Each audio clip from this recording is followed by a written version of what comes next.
आता राज्याच्या विविध जिल्ह्यातल्या ठळक घडामोडींकडे एक नजर. जिल्हा झटपट. रत्नागिरीच्या राजापूरमधल्या प्रसिद्ध गंगेचं 7.5 महिन्यांनंतर आगमन. गोमुख तसंच मुख्य काशी कुंडासह 14ही कुंडांमध्ये पाणी प्रवाहित. पालघर जिल्हाधिकारी कार्यालयात महसूल दिन आणि पालघर जिल्ह्याच्या वर्धापन दिनानिमित्त कार्यक्रम उत्साहात साजरा. पालघर जिल्हा महाराष्ट्राच्या विकासाचं ग्रोथ इंजिन ठरेल असा जिल्हाधिकाऱ्यांनी व्यक्त केला विश्वास.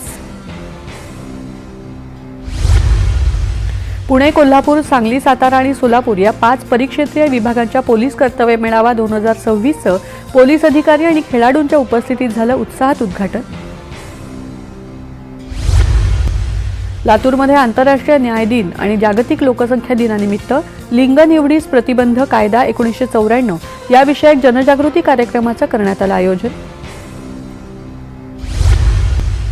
कोल्हापूर जिल्ह्यातल्या गारगोटी इथल्या उपजिल्हा रुग्णालयात सार्वजनिक आरोग्य आणि कुटुंब कल्याण मंत्री प्रकाश आंबेडकर यांच्या हस्ते अद्ययावत वैद्यकीय उपकरणांचं करण्यात आलं लोकार्पण.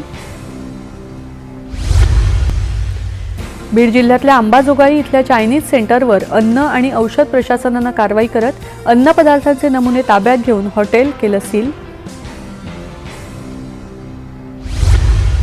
आणि भंडारा जिल्ह्यातल्या मोहाडी तालुक्यातल्या सोरणा इथे शिक्षक नियुक्तीच्या मागणीसाठी जिल्हा परिषदेच्या शिक्षण विभागात शाळा भरवत विद्यार्थ्यांनी आणि गावकऱ्यांनी केलं अनोखं आंदोलन. क्रीडा वृत्त. ग्लासगो राष्ट्रकुल क्रीडा